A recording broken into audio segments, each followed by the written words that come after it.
Hello friends, and welcome back to another review. It's been a while since I've done one of these videos, and I've got about 6 or 7 games that I need to do reviews for, so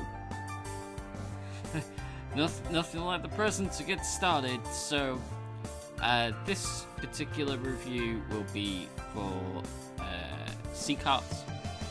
Seek Hearts is another RPG by Kemco. I've done quite a few reviews for these now. This is another one. It's by a developer called EXE Create, which is what most of the other ones were by. I think Monochrome Order might be by Hitpoint. Not entirely certain. So yeah, Seek Hearts is another RPG.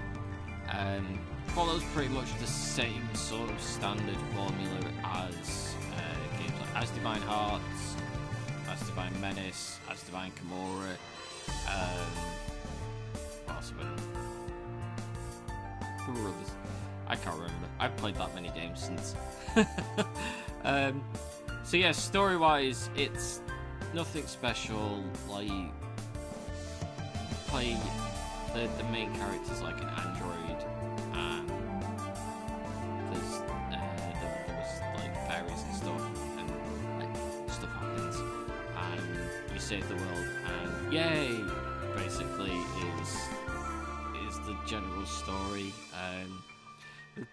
I will say the good thing about these games is that although a lot of the actual story progression is mostly fluff, they talk about stuff that just doesn't make any sense, like for the story and stuff.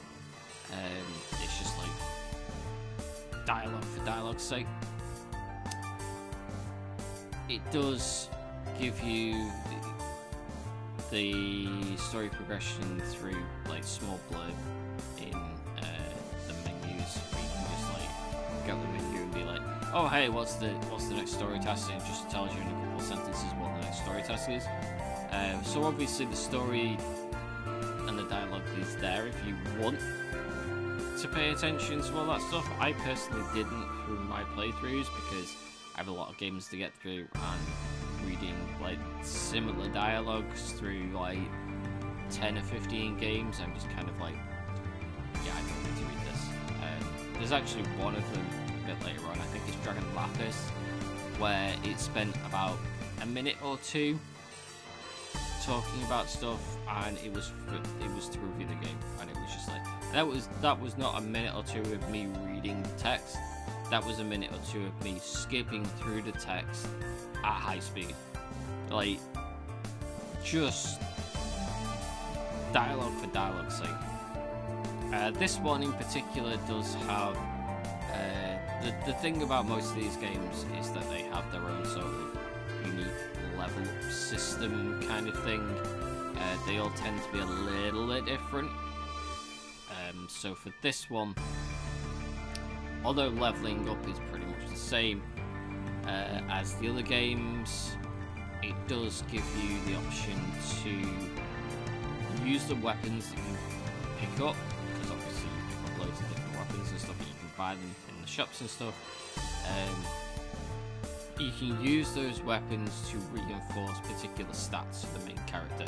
So the main character gets OP like really quick. So it makes the game like ridiculously easy. I don't think I was struggling at any point from what I remember. Plus there's like, when you first go into an area, there's they started adding the beacons, I think, with this one. Might be incorrect with that. I did play another couple of games like in different order and stuff, but this is one of the earlier games where they started adding the beacon to dungeons, where you can go to the beacon and you can just do 3 fights one after the other, and that levels you up really quickly, saves you having to grind and stuff, so it values your time in that way, but not necessarily with like the dialogue and stuff. But yeah, generally for like completion time, you're looking, if you do want to pay attention to the story and stuff, you're looking at about 10 or 15 hours to complete the it's not too bad. As I said, like grinding wise, with the extra stat boost that you get from this mechanic for upgrading the main character, it just makes it OP. And then on top of that, you get the normal stat boosters as well to upgrade the stats. This one doesn't have like the plant system that some of the games have. Some of the games have a system where you can plant berries and they will grow into different stat boosters. This one has like a weird fairy system where you leave out plates of cookies and sweets and stuff, and like a fairy comes and leaves presents. It's really odd, but like you end up getting loads of stat boosters from that as well. So like the main character for me, by the time I got even like halfway through the game, was just like probably could have beaten the final boss. So yeah, that's basically the review section. I'm now going to go over the achievements. So yeah, as you can see, we've got the achievements here. I have finished the game. I've got the full 100%, 1000 out of 1000 gamer score, 33 out of 33 achievements. We'll go through all of these from the start, like we normally do. So watch the opening, very self-explanatory. That's the start of the story, basically. More story-related stuff. Crockpot Choppers was... There's a sort of mini-game sort of thing that you can do from like the shop menu where you can buy stat upgrade stuff. That is for getting weapons and stuff. I believe you trade tickets for that to do it. The tickets you end up getting like every couple of fights as well, so it's not too bad. And then you've got 40 times. New character is a story-related one, obviously, and then all characters is story-related. The famous researcher one, the character is called... Is she called Luca? Yeah, she's called Luca and she's a scientist, so that felt to me like it was a nod towards Chrono Trigger, because obviously Luca in Chrono Trigger is a scientist. Let's get this back up. So yeah, I thought that was quite a cool little nod to Chrono Trigger. If it is, I mean, it might not be, but it felt like it to me. Fairy fan is the fairies and the stockings thing that I said before, where you leave out the sweets and stuff and fairies come. Crockpot Choppers again, so 80 times. 5000 max damage, you definitely get that no problem. Like that, that was like particularly quite easy. 15 hit count, so I don't think I did anything particular to get the hit count achievements, from what I remember. 5000 steps, easy enough.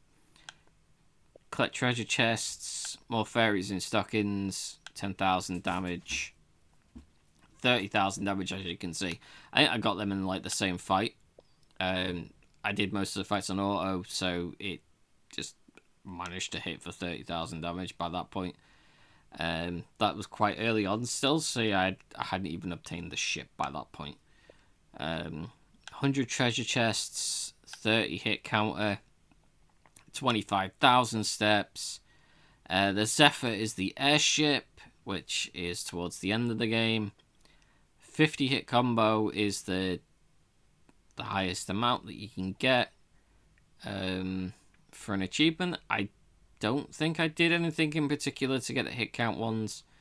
As I said, like the battles were mostly on auto anyway, so I assume it did that by itself.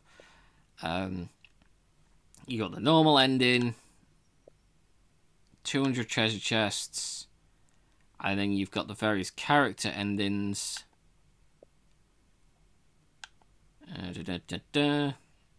So the character endings, I are to do with particular stats for the characters. You can build up their reputation. Relationship levels. That's the word I was looking for. I knew it began with an R. You can build up their relationship levels with the main character. That's kind of another thing that is a trope in these EXE Create RPGs, that they have some sort of relationship meter with the main character. And then you've got the arena. So the arena is something else that tends to show up in quite a few of these. Normally it's a maid arena, and this one it was a butler for whatever reason. Not entirely sure, but yeah, butler. It was a butler cup. Cleared all the quests, so the side quests throughout the game. Another thing with the EXE Create games is that there are side quests normally in every town. They normally appear in the towns after you've finished doing the stories related stuff in the town. There's normally then like a quest that shows up. And walk 50,000 steps was the last achievement I got. As you can see, I finished the entire game before I managed to get 50,000 steps. So it kind of gives you an idea of like how difficult it was to finish the game. Like, I didn't particularly grind or anything like that, or have any sort of issues.